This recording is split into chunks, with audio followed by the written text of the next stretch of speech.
फरीदाबाद के बल्लभगढ़ श्याम कॉलोनी में बीते सोमवार को 12वीं की छात्रा के ऊपर एक युवक द्वारा फायरिंग के मामले में कार्रवाई करते हुए क्राइम ब्रांच 65 की टीम ने आरोपी को फरीदाबाद के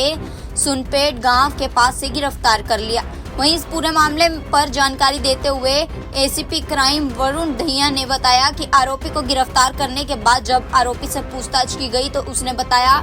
कि एक और हथियार उसने दूसरी जगह पर छुपाया है, जिसकी निशानदेही के लिए जब आरोपी को मौके पर ले जाया गया तो आरोपी ने मौका देखते हुए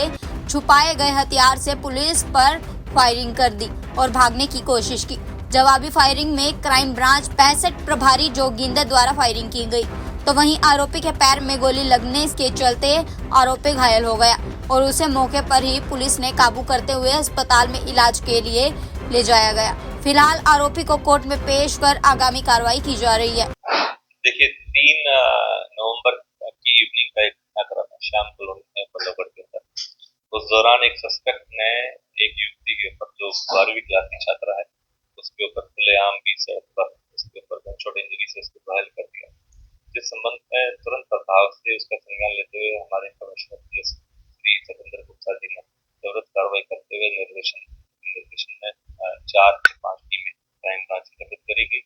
और डीसीपी क्राइम श्री मुकेश मल्होत्रा के मार्गदर्शन में उन सभी टीमों को निर्देशित करा गया और त्वरित कार्रवाई करते हुए इसको पकड़ने के लिए आदेश दिए गए।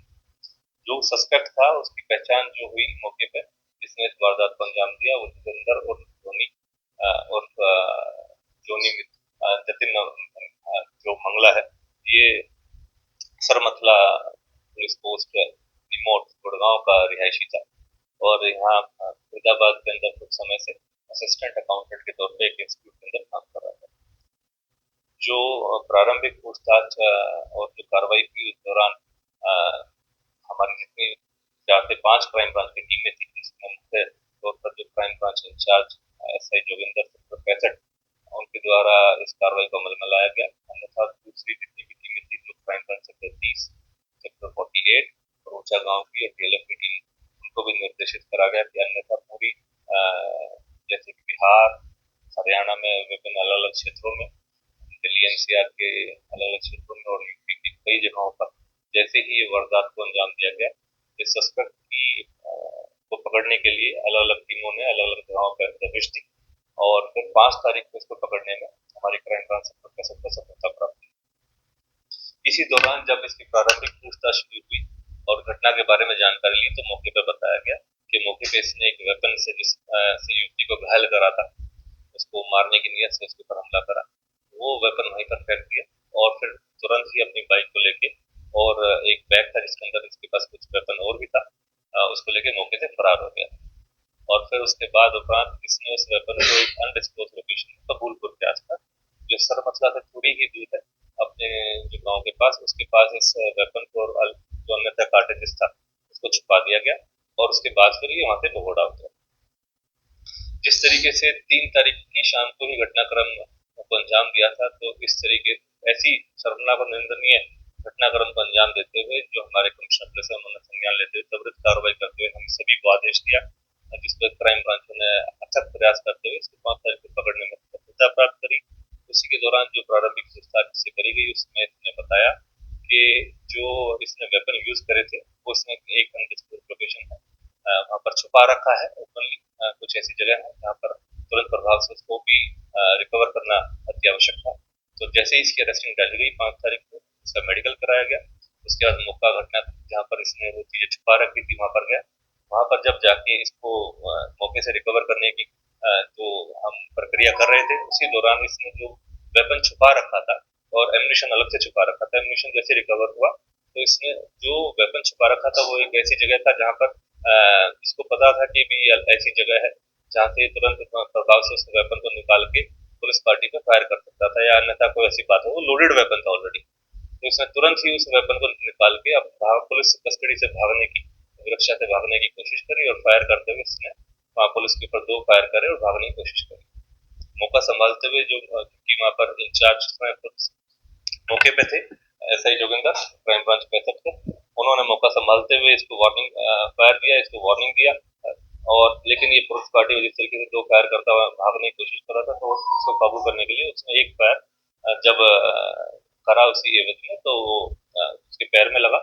जो सस्पेक्ट था, अक्यूज था, और उसको फिर मौके पे वो घायल हुआ, उसको फिर पकड़ने में सफलता दोबारा से प्राप्त करी। इस तरीके की इसने घटनाक्रम को अंजाम दिया, और जो प्रारंभिक पूछताछ में जो बातें सामने आई, उससे इनकार नहीं किया जा सकता कि जिस तरीके से इसकी मानसिकता थी, ये साइकिक टेंडेंसी, और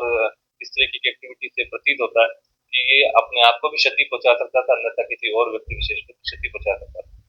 तो मौके पे जो कार्रवाई करी उसके अनुरूप जो प्रोटोकॉल था, हमारी जो लीगलिटी उसके अनुरूप हम बता पिछले लगभग 2 सालों से ये लड़की के से संपर्क करने की कोशिश कर रहा था लगातार। इसने अक्टूबर माह के अंदर भी 8 नए ऐसे सिम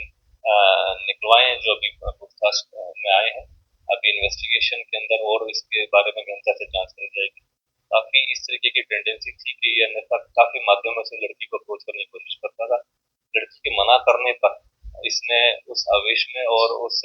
भावनाओं में इस गतिविधि को अंजाम दे दिया, और जो कि निंदनीय और शर्मनाक घटनाक्रम बनता है। कहाँ से हथियार लेकर के आया था? क्या कोई ये क्रिमिनल मैटर बनता है या क्या कुछ? देखिए, इसकी साइकिक जिस तरीके से प्रतीत होती है, इस बात से हम इनकार नहीं कर सकते कि किस तरीके की गतिविधियों को इसने और अन्यथा अंजाम दिया होगा। इसके बारे में अभी गहनता से पूछताछ करी जा रही है। अभी इसका कोई प्रारंभिक पूछताछ में कोई ऐसा आपराधिक रिपोर्ट तो नहीं आया है, लेकिन जो जैसे सीसीटीवी में सामने आई है, जो कि वायरल भी हुई है क्लिप, जिसके अंदर लड़की के सामने आके इसने खुलेआम उस लड़की के ऊपर, युवती के ऊपर, जो 12 कक्षा में पढ़ती है, उसकी छात्रा है, उसके ऊपर खुलेआम जो फायरिंग इंसिडेंट को अंजाम दिया है। और उस घटनाक्रम में और भी क्षति पहुंच सकती थी, क्योंकि और भी लोग वहां पर थे। खुलेआम जिस तरीके की घटनाक्रम को अंजाम देते, इससे हम इनकार नहीं कर सकते कि अन्यथा कुछ और भी ऐसे घटनाक्रम को अंजाम देता। तो लेकिन समय रहते, जैसे 3 तारीख की इवनिंग आवर्स में इसने इंसिडेंट को अंजाम दिया, तो 5 तारीख को भी त्वरित कार्रवाई करते हुए पुलिस ने प्रयास दिखाते हुए इसको पकड़ने में सफलता पाई। सर, एक सवाल मेरा यहाँ पर ये है कि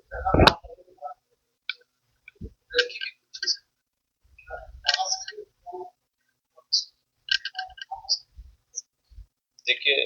लड़की के संबंध में जो बातें हैं वो इतनी हैं कि पिछले 2 साल से ये लड़का इस लड़की से संपर्क करने की कोशिश कर रहा था, अलग अलग माध्यम से। पहले जो अब तक पूछताछ में बातें आई हैं कि एक डांस क्लास ज्वाइन करी थी, उस दौरान ये इस लड़की के संपर्क में आया, और उसके बाद लड़की ने फिर एक लाइब्रेरी को ज्वाइन करा। वहां पर भी इस लड़की ने उससे संपर्क करने की निरंतर लगातार कोशिश करता रहा, अलग अलग माध्यम से। लेकिन क्योंकि लड़की ने इसको जब जवाब दिया और उसके से बात करने से इनकार किया, तो उस संबंध में इसने फिर आवेश में आके और अन्यथा इस तरीके की माइंडसेट के साथ इस घटनाक्रम चलता। अभी इसके खिलाफ केस रजिस्टर्ड करा गया है। जो मुठभेड़ हुई है मौके पे, इसमें जो घटनाक्रम को अंजाम दिया पुलिस पार्टी ये विरक्षा के दौरान, उसमें भी एक अलग से केस रजिस्टर्ड करा गया है, और अन्यथा इन दोनों केसेस के अंदर अलग अलग इन्वेस्टिगेशन